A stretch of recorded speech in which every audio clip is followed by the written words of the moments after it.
my co-host ML. Today is Monday, August 4th, 2025. Our topics for the day. We have a Ukraine update, a jobs report update, Texas Democrats scatter, and finally a report by Michael Shellenberger on ObamaGate. Let's dive in.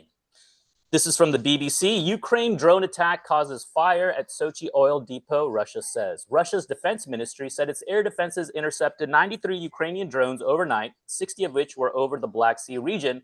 Ukraine's Air Force said Russia fired 76 drones and 7 missiles overnight, 61 of which were shot down. It added that 16 drones and 6 missiles struck targets in 8 locations. The new Russian strikes come after a deadly week for civilians in Ukraine, including an attack on Kyiv on Thursday that killed at least 31 people. More than 300 drones and 8 cruise missiles were launched in the assault, Ukraine officials said. One additional update from Euronews, Steve Witkoff, special envoy for our president, is expected to travel to Russia around August 6th. Kremlin spokesperson Dmitry Peskov said on Monday that Moscow is always happy to hold talks with Witkoff. We consider these contacts to be important, meaningful, and very useful. Let's turn to our Ukraine expert, Andre, for some comments, although he may have stepped away for a moment. Andre, are you there, Andre? Yeah, sorry. I'm just wanted to see if I can. I'm on my cell phone, so. Okay. Sorry, all good. Yeah. So we've had a bunch of attacks. Well, there's daily attacks. We're talking about hundreds of drones. I think the Sochi news just pops up on the AP wire because that's a place that is recognized in their search optimization results as a place that Americans might know because of the Winter Olympics. But, you know, really those kind of attacks are happening on a daily basis, both on the Russian side of the front in terms of locations that serve the Russian armed forces, like the Sochi oil depots, as well as on the Russian side, just an increasing amount of civilian deaths. I mentioned this a couple of times in the last week that Russia, for some reason, is increasing its civilian attacks, and this seems to be the narrative when I speak to people around the White House circle, saying that, you know, this is the kind of stuff that pisses off Trump. This is the kind of stuff that changes his mind about Syria. This is the kind of stuff that changes his mind regarding starvation in Gaza. If he sees pictures of war as pictures of dead babies specifically, then he's gonna be like, why are people doing this? So on the Russian side, it's still a question about why they've increased this, because there have been numerous pregnant women and children highlighted by the news in the last week, given the increase of civilian deaths, big apartment towers being hit across Ukraine. And Andre, about Witkoff visiting Russia, I mean, the shortening of the window, any...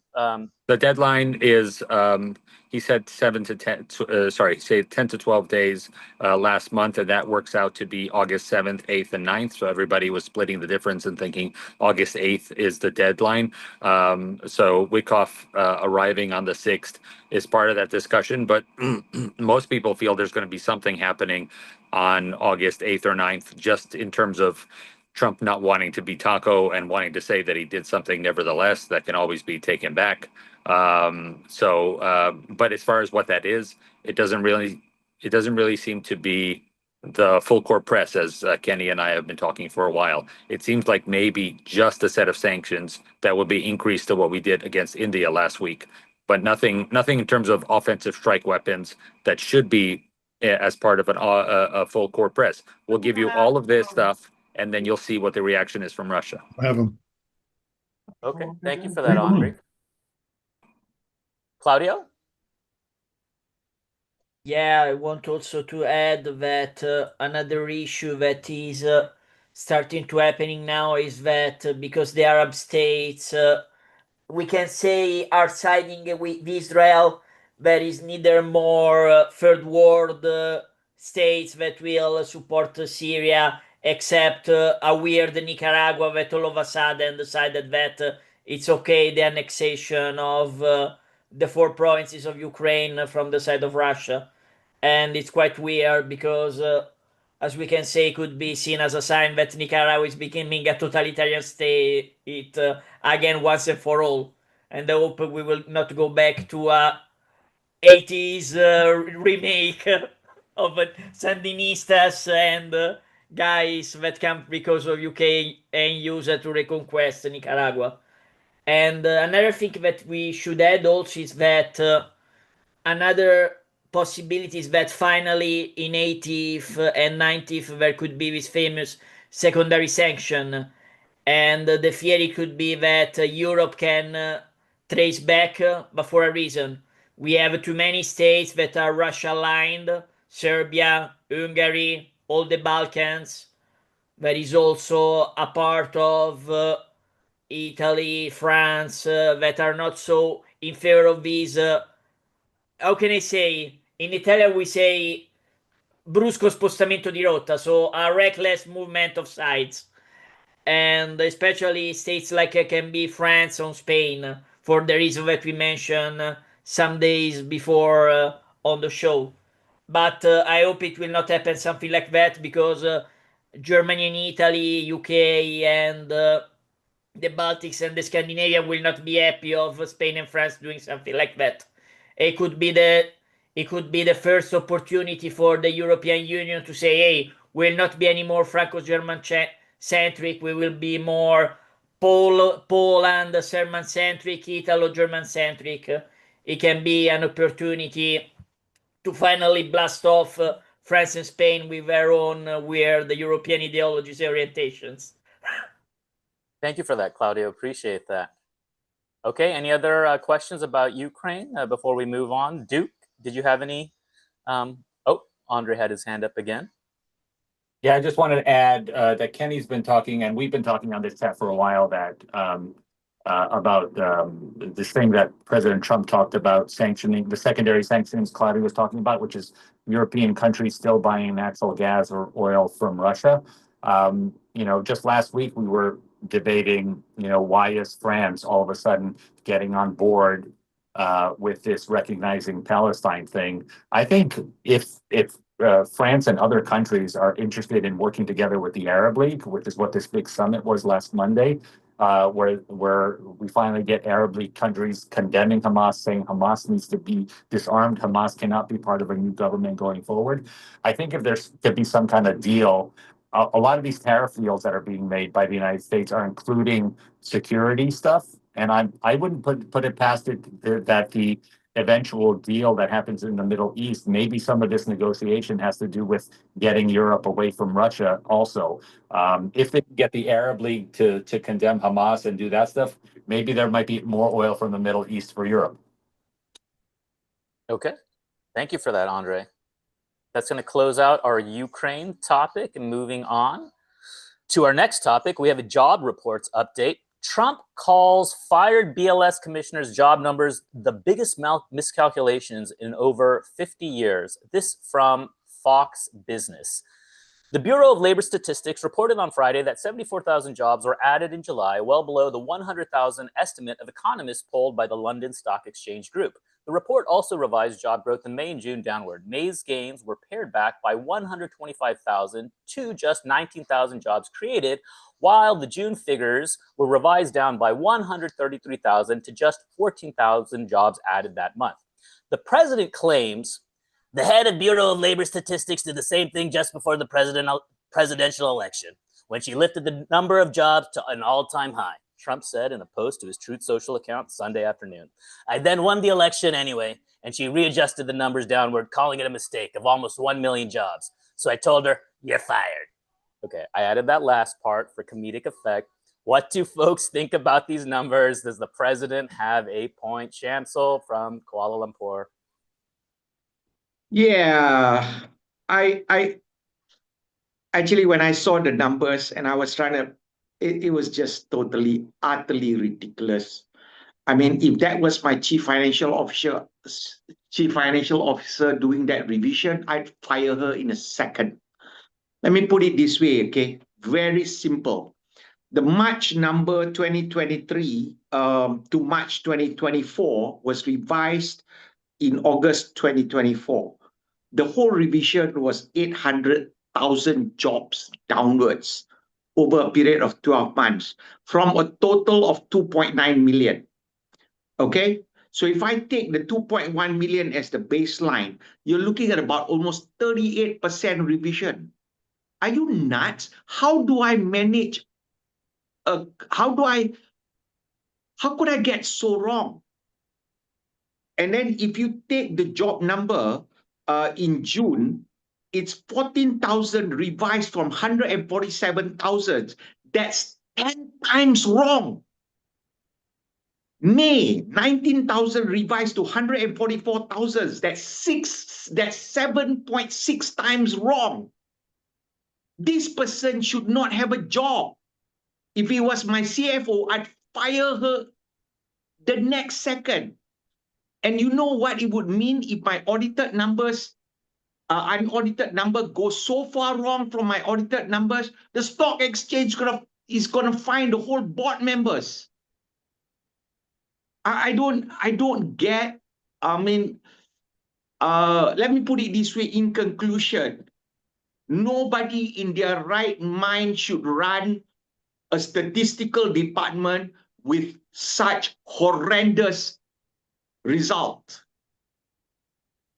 That's, and no one in the mainstream media is talking about it and making excuses for it. It's just, for a business person, it's just nonsense. That's it. Yeah, I was pissed off actually when I saw the numbers. All right, let's go to somebody else. Passion from our Malaysian Trump. Claudio from Italy. I have a similar critique of the one Shamsul said, but for me, it's more a reason of methodology, because we are not using a dynamic enough model that help people to understand how it works and how it's not. What Kevin Hassett said to the SWAC boss was correct. Miss Fergie doesn't have fault about the data that arrived, but he has fault that has not been enough convincing as his predecessor William Beach to say, hey, we have to change the methodology, because there are too many people on the industry, which in the higher industry and the low industry, that they don't want to say how many places of work they create, how many places of work didn't create. And for a simple reason, Raul, as we say in Wall Street Journal, there are many companies that with the excuse of AI, rather than create jobs, they are raising productivity, but they are not creating job places. And this could be problematic, because the day that the Bureau Labor Statistics go in these cities and notice that they have productivity of 10,000 people, and they're out to find, say, where are the other 8,000 places? Why you are using this place? I thought you were raising job places, not just productivity. And in a healthy economy, you raise both. Otherwise, it means or you are destroying capital. AI in some way doing that is destroying capital in some way to create it in another way, or you are constraining people to work for other people. It's like when in McDonald's all of a sudden you have all that stuff, and in the night you find just 3 people, and you decide that 3 people can stay all the day rather than just in the night. It's the same situation, and I agree with Shamsul. In other cases, these people will be fired, because there is not just you raise productivity. If you have expectation that you are an industry that is blossoming, you have to create both new job places, both you have created new expectation on the, I don't know how to say it in detail, but you create new productivity, you create new job places, but especially you will expect that you don't have problem to tell to the government, hey, we are creating jobs and we are creating productivity. The fact that you don't want to answer to these calls is problematic, in my opinion. It means that it should be changed the model, as I will say, or should be fired the guy that is trying to do this statistic, as Shamsul said. It's fair to say that. Okay, thank you, Claudio. Good morning, Professor Kenny. Good morning, everyone. We went over this in depth yesterday on Step Into Cafe Americana. So what's being missed here by Claudio and Shamsul is that this report comes out the first Friday of every month. However, the stats that they gather it's like a quarterly gathering of stats. So that's why, if you notice, over history, the job numbers are always revised. Okay, so whether these numbers are accurate, the revisions are accurate, the problem with the job market now is like the medical field or healthcare industry is increasing jobs, but other jobs like farming and stuff, the job market's down. So that's what I don't like. I'm not going to defend the numbers, but I would also say that I don't think we can literally say this is a political move by somebody who has something against the Trump administration, because the way the BLS is set up, the parameters are set up that you really can't play with it, you know? So listen, if the job numbers are down, they're down, and you got to accept that, and you got to go with, you got to, listen, this whole tariff thing, I kept posting in the chat today. We're taking in tons of money on tariffs, okay? What Trump's going to do with that, I have no idea.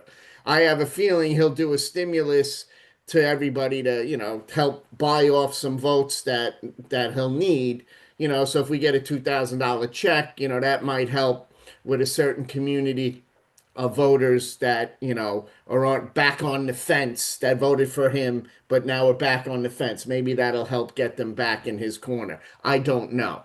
But the New York Times, if you look at the article from yesterday, we're taking in double the amount of money we took in at this point last year in terms of tariff revenues.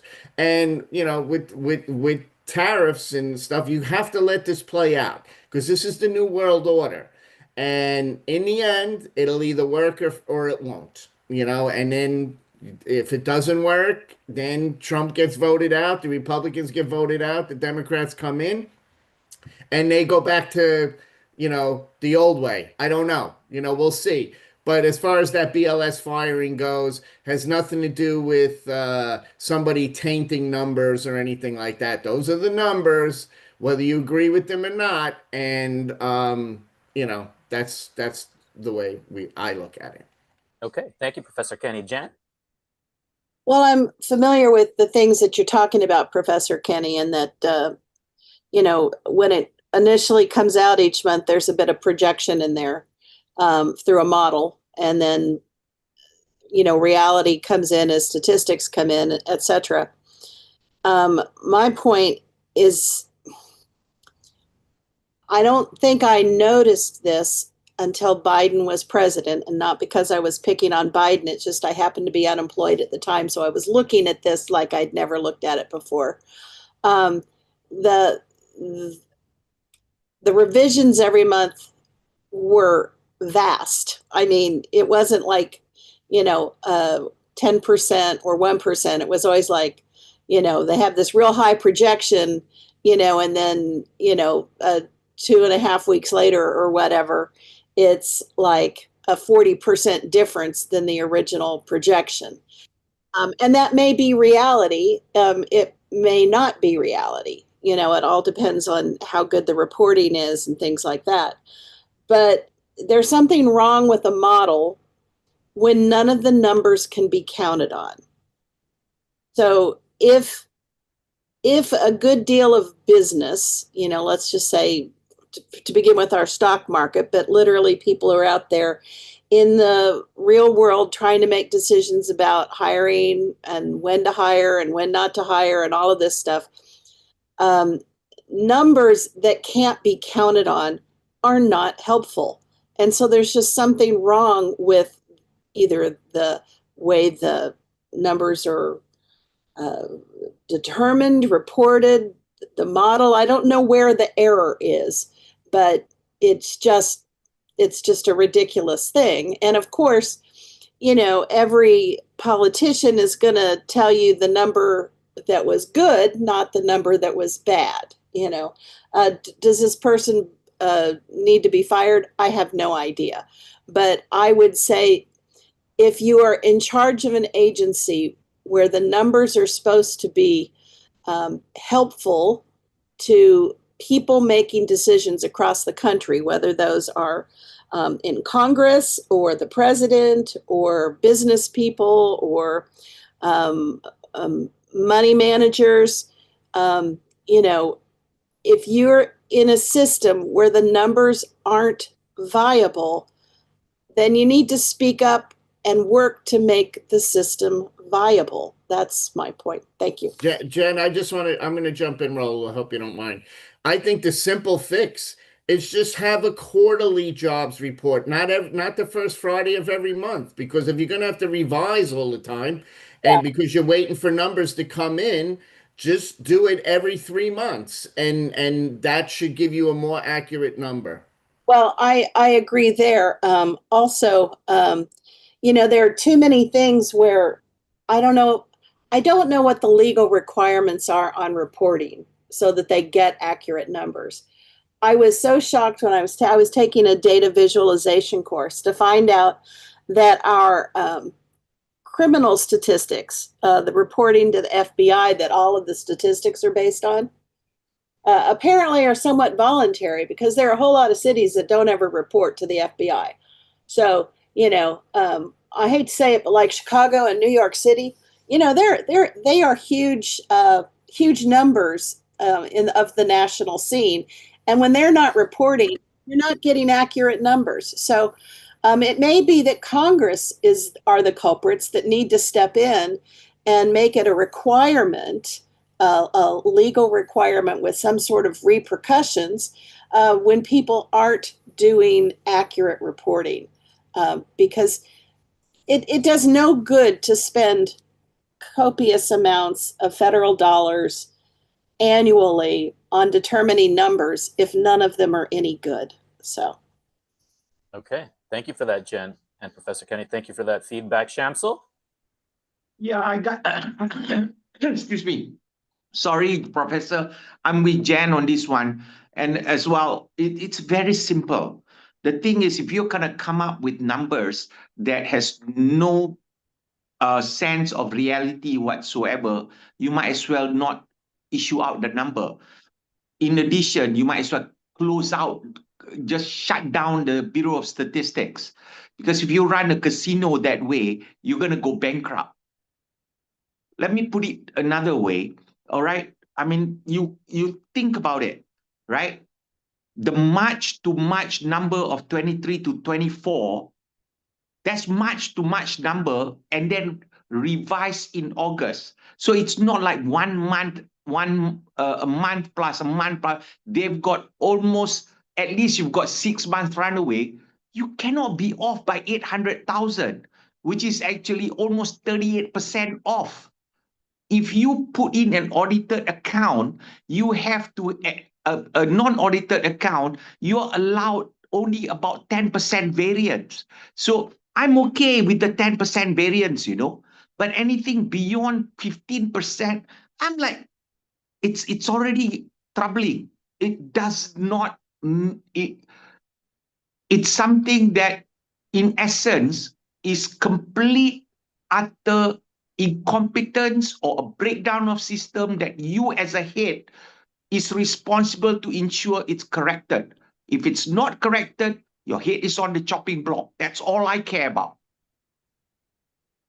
Okay. Thank you, Shamsul. Claudio, to close out our topic.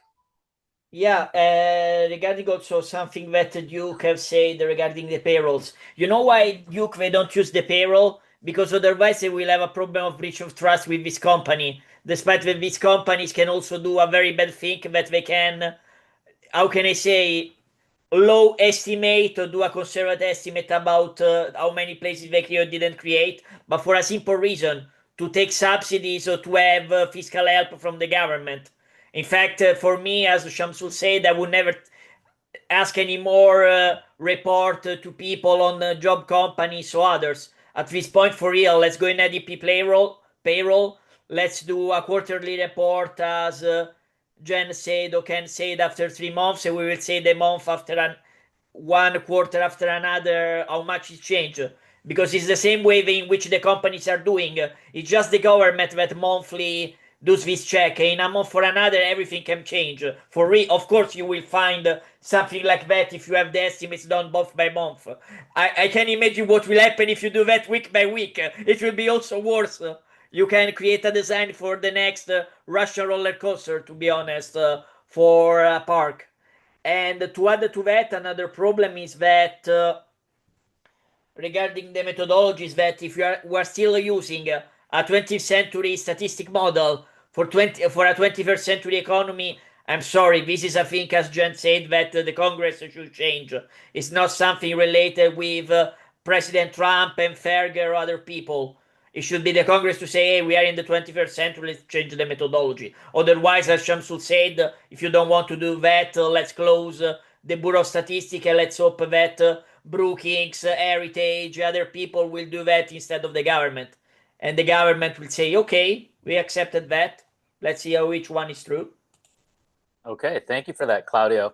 Moving on to our next topic, this from the Texas Tribune. Texas House Democrats flee the state in bid to block GOP's proposed congressional map. However, is this all to be made moot by the Supreme Court? The Supreme Court just dropped a hint about its next big Voting Rights Act case. This from Politico. In a pending case on Louisiana's congressional map, the justices ordered a briefing on whether it's constitutional to intentionally draw majority Black districts. SCOTUS said Friday that it will weigh the constitutionality of a common form of redistricting, used to protect the voting power of Black and Hispanic voters, the drawing of congressional districts where racial minorities make up at least half the population. What do folks think? Was this ever valid, or does this just further encourage racial tension? Why not just do what's best for the citizen, all citizens, rather than try to discriminate between Black, white, yellow, brown citizens? Thoughts? Claudio, is it your hand up? Yes, please go ahead, Claudio. I know, but I was waiting if there was another higher end, at least another person could have speaking instead of me, just for that reason. No, in my opinion, one of the problematics of redistricting is the same that happened in Italy. Because in Italy now we want to change the electoral method. We want to go on a majoritarian side rather than a proportional side. And we're having issue about how we have to redistrict. And there are many cities they don't want to lose their urban, because the left wants to have all the urban division. It doesn't want a mixed rural urban. We have this kind of problem in every place.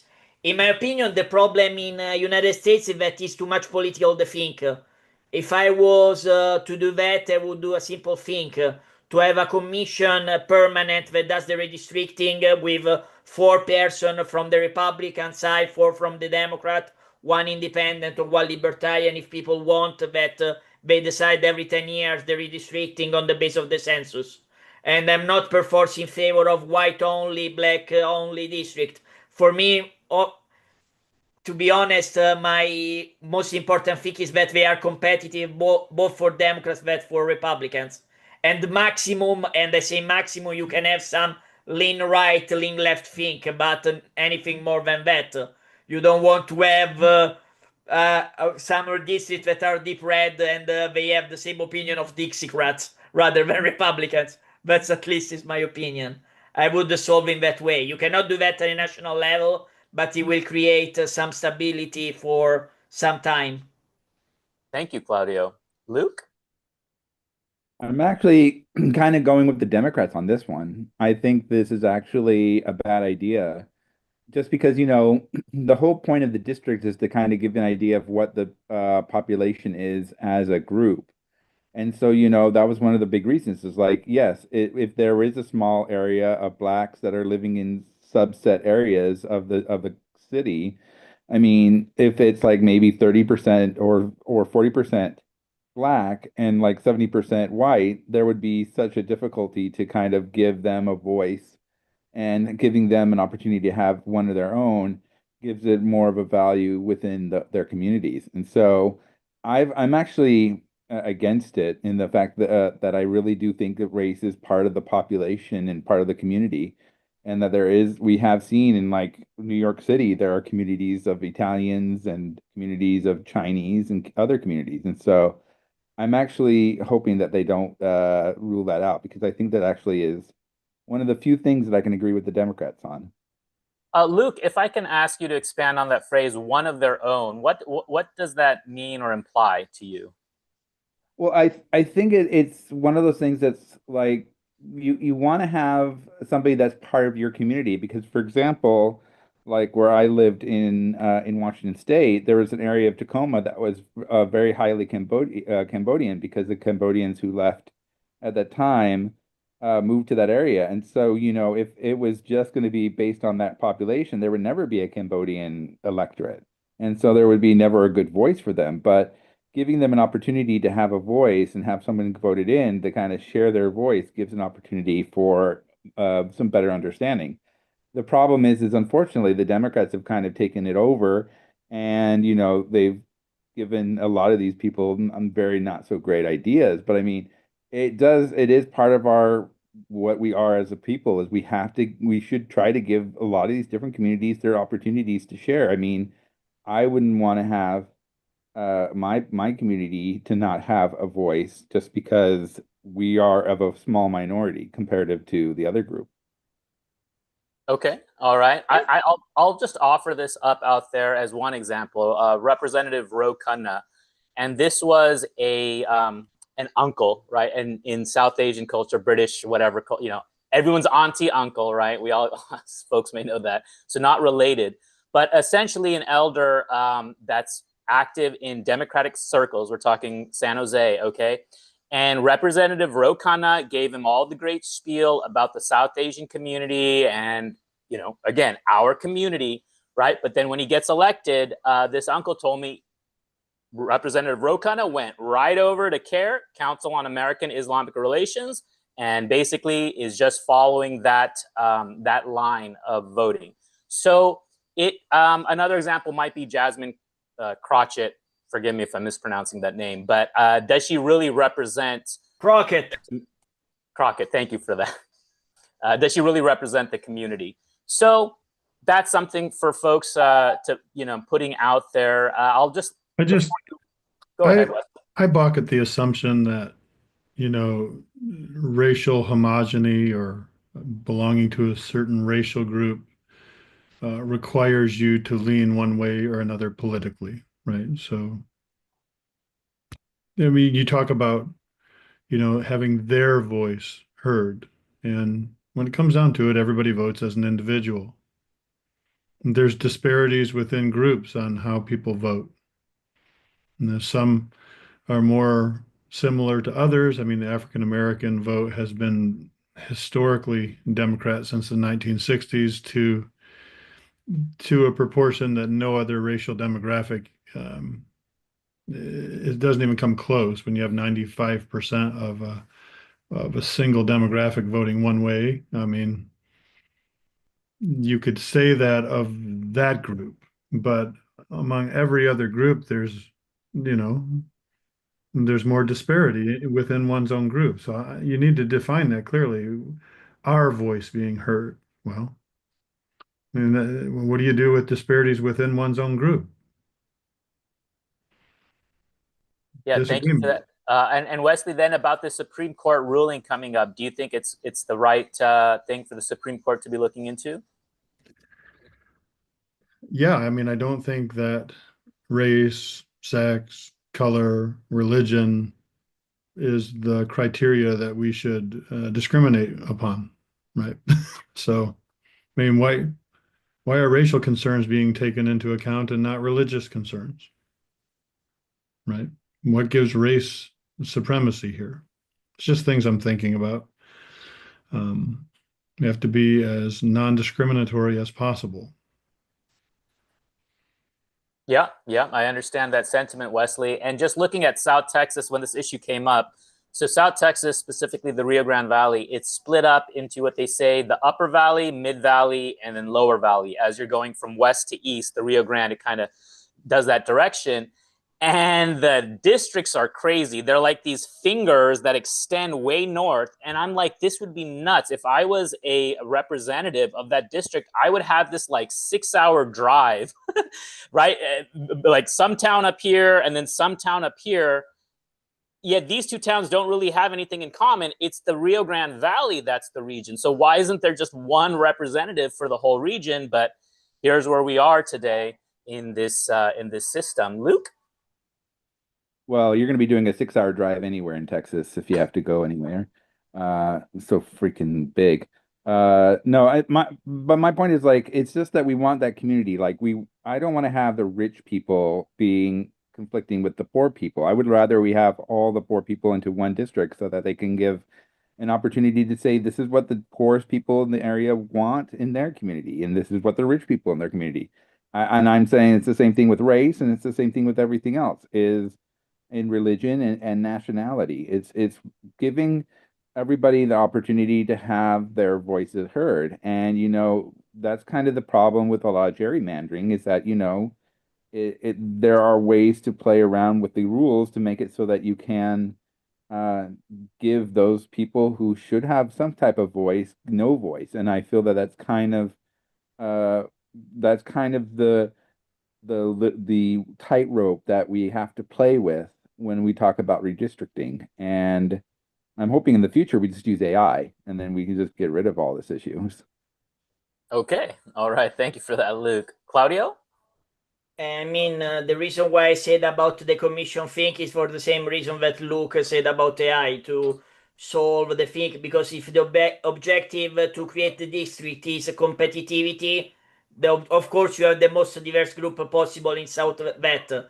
If you want representativity, it's a quite different thing, and you should accept gerrymandering. Because if you want, as you say, Raul, the Indian district, if you want the Cambodian district, if you want the WASP district, if you want the Rainbow district, of course you have to do gerrymandering. Otherwise, the scope will be different. Instead, if the representativity, as the Wesley said, is that every American should have a say, you have to have the most cocktail mixed district possible, and to make it competitive. And I think with AI, with a district, is easier to do that. And the problem is that political. Where is the political will to do that? Because my fear is that if Republicans do that, we can have the risk to have all the Congress to become like Murkowski and Collins. If you do that for the Democrats, you can have the risk that all will become Schumer and Hillary Clinton. But are we sure that Democrats want to have this kind of political orientation? For me, the answer is no. I will try to do that, but I will do that with a pinch of salt, in my opinion, and to give a cultural awakening, or make people understand at least what think Laul, that if a representative have that ideology, you accept it as that ideology. And it doesn't care if you are a farmer, a guy, this or that. Party should retake control to say, hey, no, we are the Republican Party. We cannot become the Liberal Democrats because I have this stupid district. I'm so sorry. That's the problem. Okay. I don't know if people agree with me. Well, we're going to find out. Jen? Well, redistricting is pretty much equal opportunity shenanigans for Yeah. that's for sure. So redistricting in rural areas is a completely different matter than redistricting in urban areas. Now, in rural areas, especially where you have had such a hollowing out of middle America, you have towns that maybe were previously 12,000 people, and now they're 2,000 people. You also have certain counties in Texas where there are probably 10 times more cows than humans. So, you've got to expect those districts in Texas to look a little peculiar. But my concern is when you get into the urban areas and you have people who are literally, well, let's just say those lines go back and forth across the street and up a block and back a block. And, it's not like a whole neighborhood ends up in the same district. It's like, it depends on which side of the street you live on in that district. So it seems like we have to come up with some way of putting some rational thought into these districts that aren't just political manipulation. But I would be clueless as to know how. So thank you for that, Jen. Yakov, unmute, please. Hey, good morning, everybody. First, like the Jewish community or the black community, they're not monolithic. You're going to make a district for, let's say, the black community. There's the African Americans, and then there's the Island Americans. And if you know anything about those communities, they're like water and oil. Number one. Number two, if you really want everybody to have a say, you have to have open primaries, or like you can't have, like, New York is run by the Democrats. You can't have a one-party rule. If you really want to have that everybody should have a say, you can't have whoever wins the Democratic primary in June wins the election. That's my point. And Haley, if it walks like a duck and talks like a duck, it's a duck. I don't know. I'm not ever gonna vote for him, Yakov. I mean, I know, but don't. But I'm everybody's saying that he's doing things and he's making, overtures, and I just wanted to see, like, if it was actually factual or if people are just, who are we talking about? You guys? Mamdani. Mamdani. I thought so. Haley, okay. when did you come to New York? I don't know, when he was like a kid, no? So were you here during the Dinkins years? Were you here like in late 1980s, early 1990s? I was just a thought in my mother's head at that time. Okay. All right. I lived through those days, and I'm telling you, if he gets elected, a Jew or Jews will be killed, like my next door neighbor. All right. We're actually gonna get into this on Wednesday's show, but I just want to bring us back to this topic here. Professor Kenny, with your hand up. Well, I wanted to comment on Mandami. Go ahead, Professor.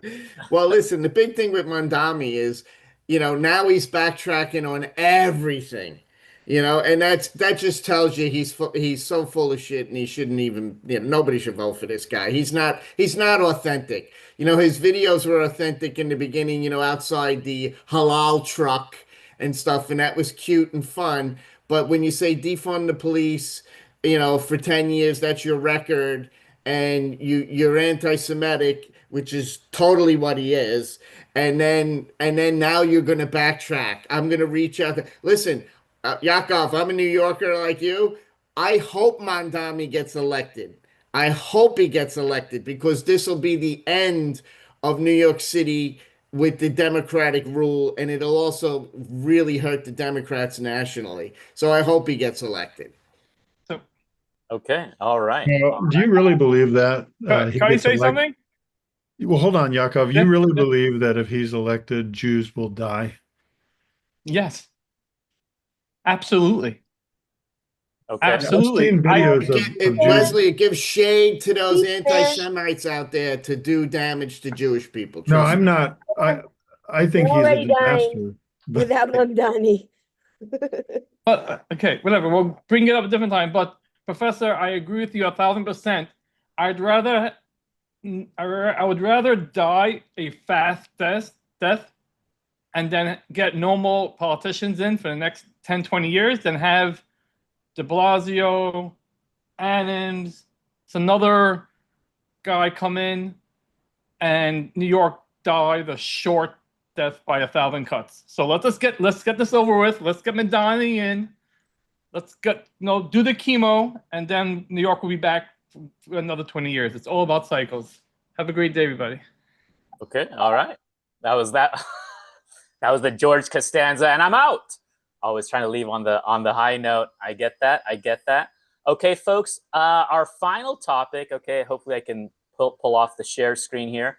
The CIA knew of the Clinton plan to vilify Trump by linking him to Russia. The newly declassified appendix to the Durham report is game-changing. It showed that the CIA believed the Clinton plan to vilify Trump by linking him to Russia was credible. This is from Michael Shellenberger. Okay, so what Clinton plan is he talking about? Let's play this clip of Shellenberger with Jesse Waters. Hang tight, folks. Didn't have a chance to... Oh, okay, here we go. Gonna just share this, share screen, share sound, click the share button. And let me see if I can... Oop. Sorry, guys. Here we go, full screen. Reporters who broke the story, Michael Shellenberger, Michael, explain how this all started with the CIA picking these 26 Trump people. Yeah, good to be with you, Jesse. Well, obviously, this is an extremely serious story and serious allegation by multiple credible sources that Public and Racket, that's Matt Taibbi's publication, have spoken to. These are people that are close to the House intelligence investigation of how the Russia collusion hoax began. The story, as you mentioned, was that, oh, we were just informed by foreign intelligence about this. Our sources tell us a very different story, which is that this was initiated by the U.S. government. It came from within the U.S. government's intelligence community, including the CIA, that they asked the so-called Five Eyes nations intelligence agencies, that's the other English-speaking nations, including Britain and Australia, to spy on 26 Trump associates, or at least they had a list of the 26 associates that were identified. This is new information. Some people have theorized about this and speculated about it. We feel very confident that our sources were in a position to know and are very credible in this report. And it's obviously a very serious allegation because this is illegal spying and it's illegal election interference. Okay, let's stop right there and let me close that out. Stop the share on that. Okay, great. Claudio? I'm laughing because I'm thinking that the guy is becoming Philo-Russian because his allies have spied him because they thought he was pro-Russia. And they transformed that in a pro-Russian because of that in the second mandate. Despite not being one, it's proven that he's not one. He's just, as I said some days ago, a peacenik. And to think that allies can do something like that, to me, it's a bit scary. It's not fault of the Five Eyes, let's be honest. It's fault of a political body that is not able to distinguish Russia, that tries to make people think that someone is their Manchurian candidate, and instead political body that are not able to understand that Russia is trying to make you stupid. And this is a clear proof about that. And I'm sorry that this stuff happening. Thank you, Claudio. For real. Professor Kenny? Yeah, Schellenberger is a legit guy. Okay, so he's a very good reporter, and he's been all over this for like a month now, and he's been making the rounds. So you know, where there's smoke, there's fire, and I think they need to see this all the way through. I don't think this should be out at the forefront of everything that's going on in the country, but it's definitely something that shouldn't be swept under the rug. You know, tit for tat. And we all know, whether you're a Democrat or a Republican, they didn't want Trump involved in this political pyramid since 2016. They've been trying to do everything they can to stop this guy. And now, you know, the chickens are coming home to roost. All the evidence is out there, and now they just need to pursue it. And they need to tell the truth to the American people. If there's legitimate concerns here and there is election tampering, we need to know about it.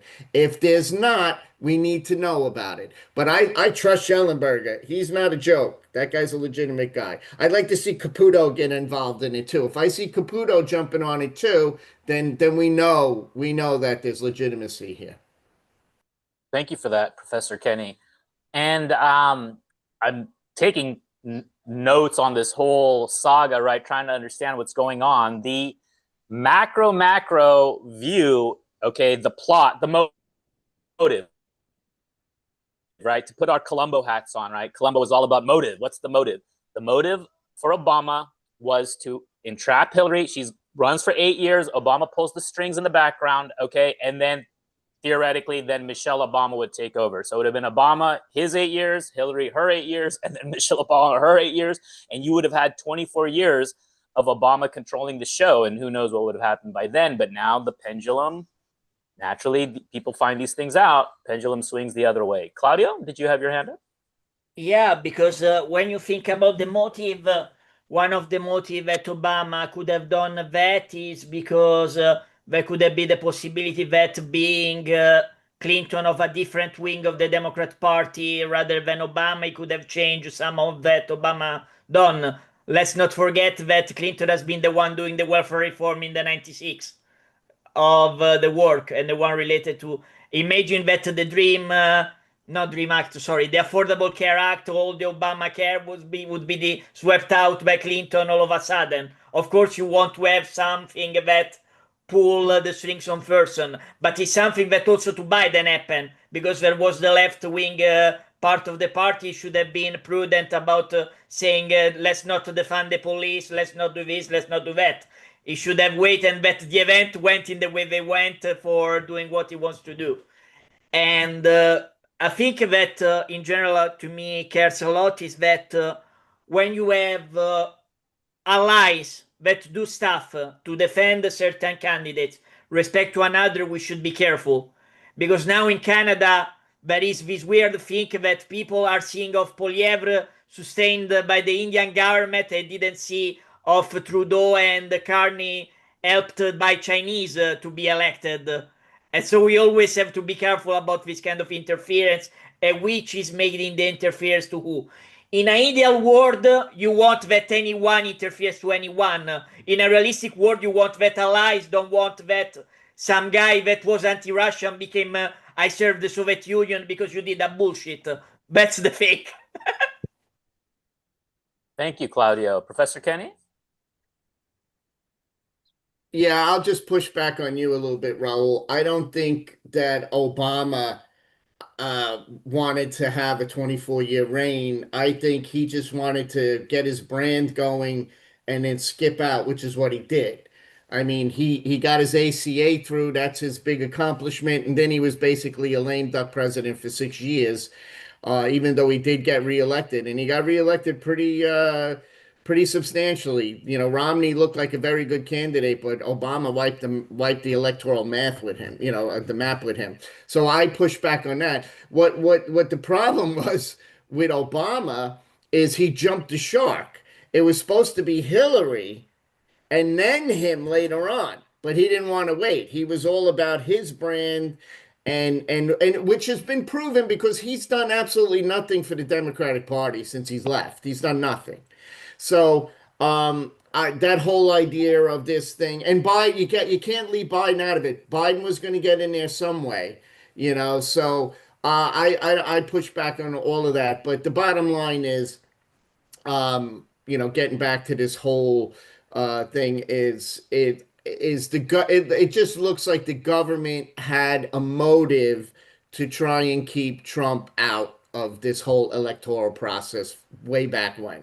They didn't want this guy was a loose cannon. They didn't want him in there. If you notice, when Biden became president, he just wanted to get everything back to what they call normal, right? They wanted to normalize things because they said our foreign relations were all screwed up under Trump and this and that. And that's what quote Biden did. Do we agree with the normal? That's a whole different animal. Also, I just want to say I sent private emails to Frank Mora and Wesley. If you could react in some way, I'd appreciate it. Okay, thank you, Professor Kenny. Andre? Yeah, I agree with my friend Professor Kenny on a couple of things, including I don't believe that there was anything about a 24-year reign of President Obama. Also agree with him that about the jumping the shark, but also more specifically that Obama didn't help the party after his or couldn't really do anything to help his party, even in the second term, as we saw with the electoral results. I think you have to go back to even as unpopular as President George W. Bush was, probably the last president who really did a good thing for the party in terms of making sure that candidates down the line, even after he was president, about doing fundraising, even as he was unpopular, getting fundraising to people in Congress and the Senate. Probably the last president who really did that effectively. George W. Bush, Clinton, of course, really an old way of doing business. And then once Obama comes in, obviously the people in his administration were so arrogant, and similarly to President Trump's people, very arrogant in terms of when they come in and meet with business, come to meet with local legislators, always think they have the best ideas, and I find that same for Obama and Trump people. The Biden people were of a different generation for the most part, so I don't prescribe them. It'll be interesting if they have a long-term effect. But this all started with me raising my hand about Michael Shellenberger. This is where I disagree with my friend Professor Kenny. I don't find him to be a reliable person. He is somebody who seems to have started out trying to be an environmentalist, got burned by people because he wanted to find a middle way for environmentalism, which include, the right thing to do, which is talk about nuclear. But he was, fairly quickly denounced by the fact that there was some money coming from Exxon and other stuff in terms of the initiatives he had started. And much like Matt Taibbi, somebody he'd worked with, or other people, he very quickly burned any of his bridges that he had with progressive politics and almost completely went in with right-wing fan base. We saw that when he ran for governor unsuccessfully in California. So he has political ambitions also. And I think that just takes him away from a reporter standpoint. I frankly would believe anything that Caputo writes more than Mike Schellenberger, but that's my perspective. And I'm always open to collegially disagree with my friend Professor Kenny. Thank you. We're all about collegiate disagreements on this show. Jen? Andres, you're fired. I love you, man. Same here. I'm sorry I'm not on with you on Sundays this month. Well, you all know that at my age at this point, I've shown myself to be quite jaded over politics. Although I don't think you have to be very old anymore to be jaded over politics. I think the political players are going to do what political players do. They're going to try and manipulate whatever systems they can to favor themselves. I think that's just a given on the political end of it. On the non-political or the end of it that should be non-political, like all of our government agencies, they should be serving the American people, not a political machine. So I do want there to be enough pain in this. Like I said, I don't expect that anybody's going to go to jail over this, although they should. I want there to be enough hurt that people think twice about doing this again. So if we need new laws to make sure this doesn't happen again, I don't know that will ever really solve it, but we need to make this non-incentivized. But if this just all goes away, it'll happen again real soon. So that's my jaded perspective. Appreciate the perspective, Jen. Haley? So I wanted to just add to what Andre was saying about Michael Schellenberger, but I've as a general sense, I think we're going to come to a time when we realize that audience capture is like a phenomenon that's happening in journalism that's really scary, because you find out a journalist who does something good, does something for quote unquote your side that you agree with, then you're like, okay, this is somebody I can trust, well, maybe. And then they go even further towards that side. And then you realize I can, I have a lot of journalists that, you have to look between the two, the left ones, the right ones, but there is no longer any journalist who is, or very, very few who are strictly looking for truth on both sides. We have an audience capture with, some of our biggest journalists. And I think that what they're doing now discredits all of their previous work. And I can name many journalists that's the way I feel. And so I can totally understand why there's not a consensus on one person that is doing good work or one person who is telling the truth, because how can we believe that anybody's telling the truth when the audience capture is so real? It's shoved in your face every day. And I think it's less media bias that's the problem now than it is what the audience wants. And so I totally agree with Andre and his framing of Michael. And I would put 10, 15 other journalists in that category too. Very Okay. popular, prominent ones too. All right, including the ones that got the Pulitzer Prize, right, for the Yes. faulty touch. Okay. Yes. Andre? Sorry, I think everybody knows what I'm talking about. interject myself there. Go ahead, Andre. I just wanted to add that we're probably going in the wrong direction if we wanted to, as Jen said, we shouldn't be in a direction or we shouldn't be in a place that we're doing political prosecutions. And I think we're definitely going in the wrong direction just in the first 6 months of this administration, just the way that almost every person in government is considered to be a political actor.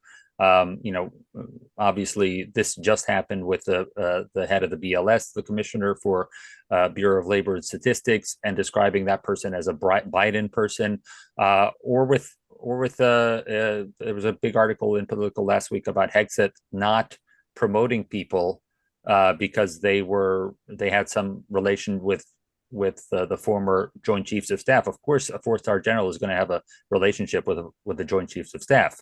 But if you're in the same room with Mike Milley, that's it. You can't be promoted.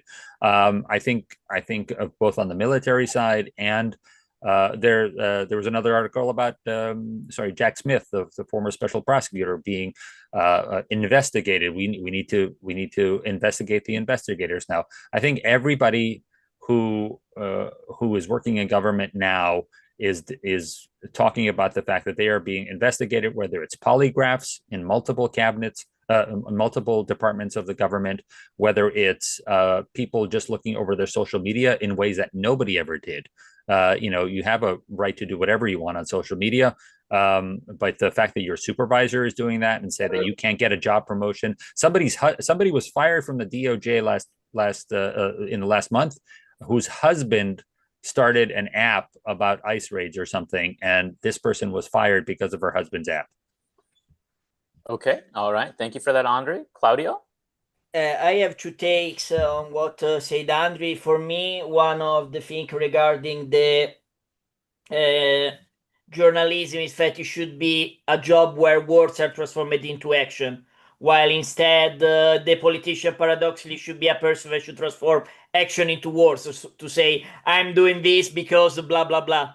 And most of the time, the problem is that rather than the media bias is the lack of plurality of media. I don't see National Review that is talking and is having real action on stuff, while every time Washington Post or New York Times say something, I see a bunch on under 30 say, Palestine, the environment, this. Instead, I would say some National Review guys in suit and tie taking a katana slash these people's faces and say, hey, no, we need nuclear, we need this, and we need that.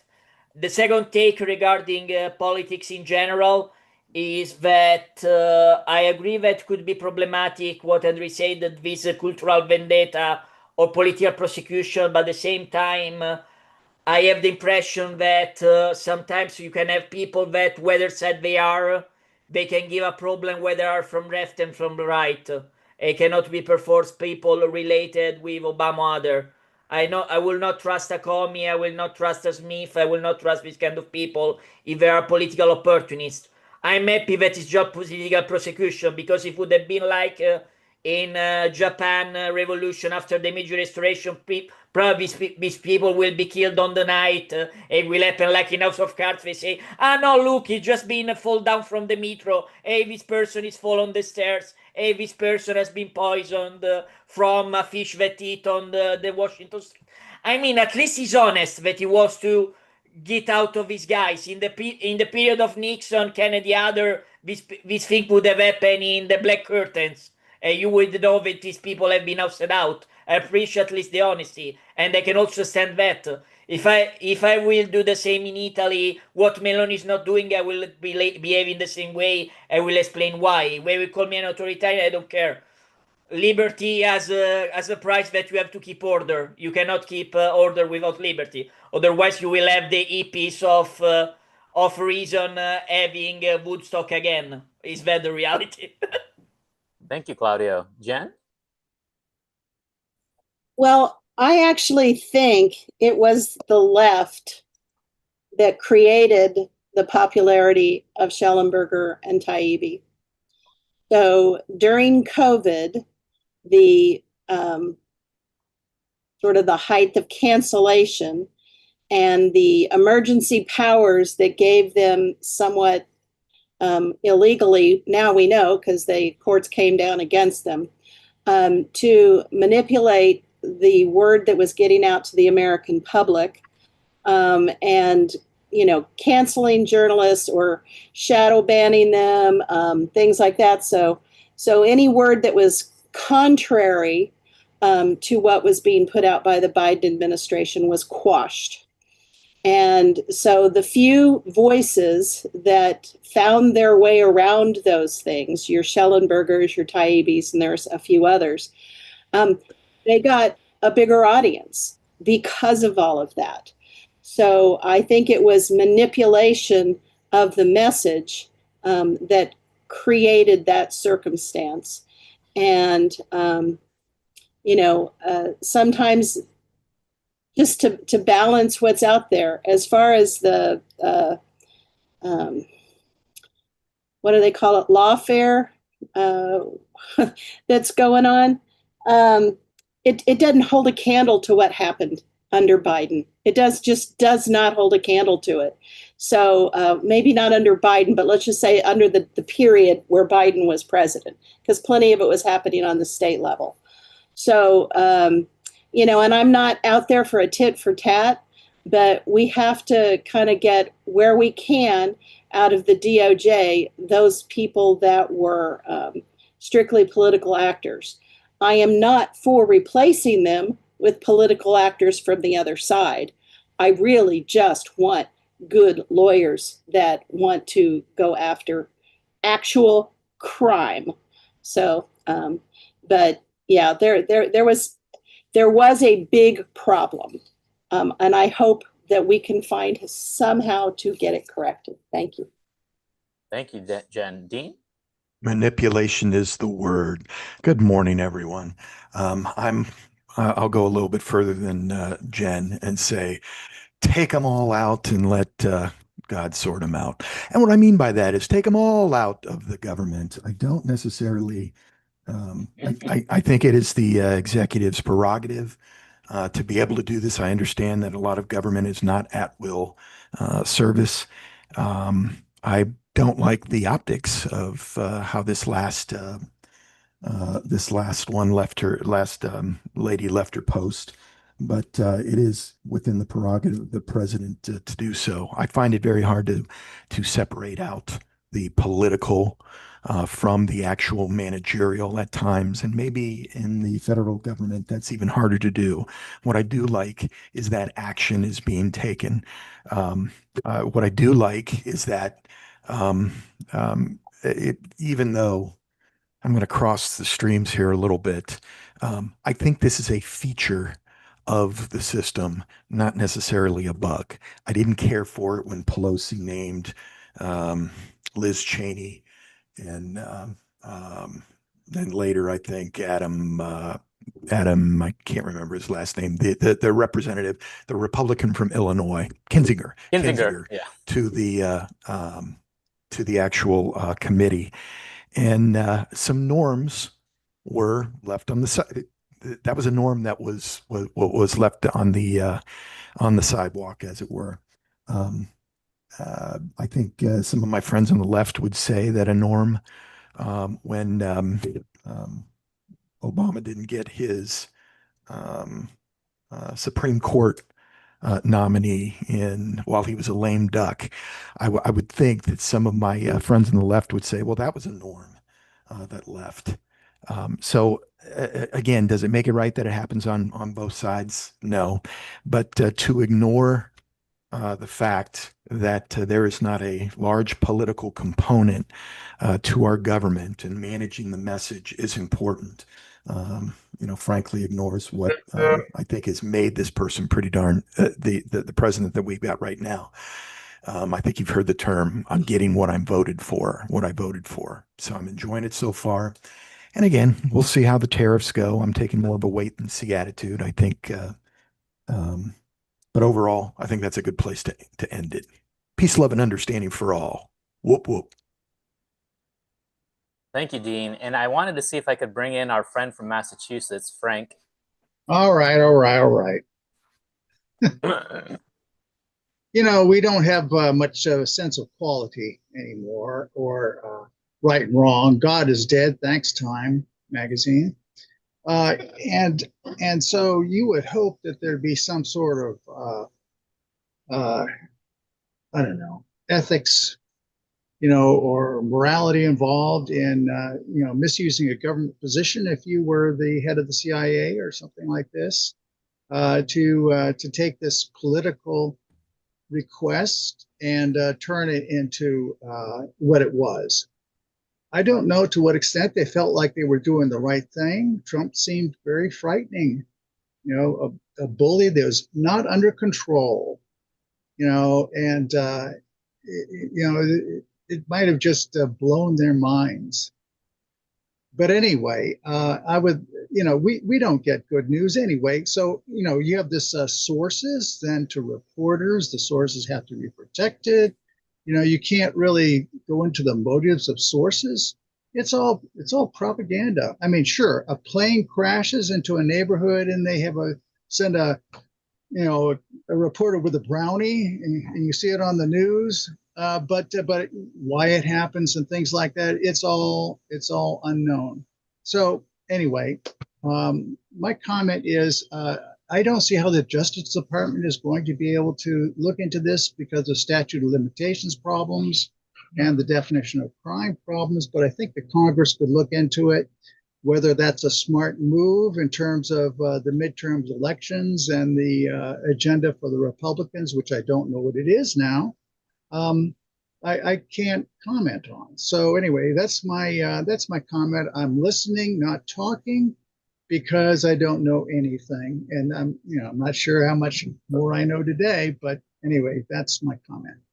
Thank you for that, Frank. Frank is our unofficial closer of this show, if folks don't know. So that's going to end the live portion. I encourage folks to please stick around with us, 10, 15, 20 minutes as it may be, and hang tight as we play our outro. One of these days, I'll have this ready to go, and here we go.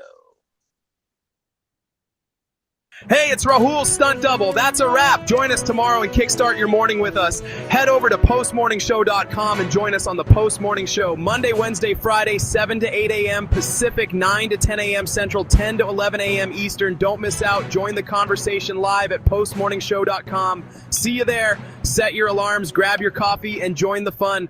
Postmorningshow.com. See you bright and early.